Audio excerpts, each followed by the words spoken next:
Саламатсыздар ма? 391 есебімізде, яғни мына 90-шы есебімізде, кешіріңіздер, суретке қарап арқылы біз бірінші теңдеулер жүйесін құрастырамыз, одан кейін шешімін табуымыз керек екен. Бір деп қойын, бірінші есебімізде А есебінде бірдің асы деп қойын. Яғни 2х азайтылған 3y тең минус 2 екен. X қосылған y тең 4.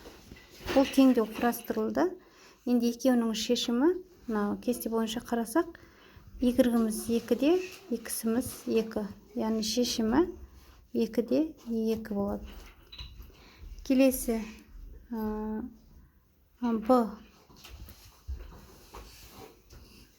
Яғни 2x тағда қосылған y тең 6.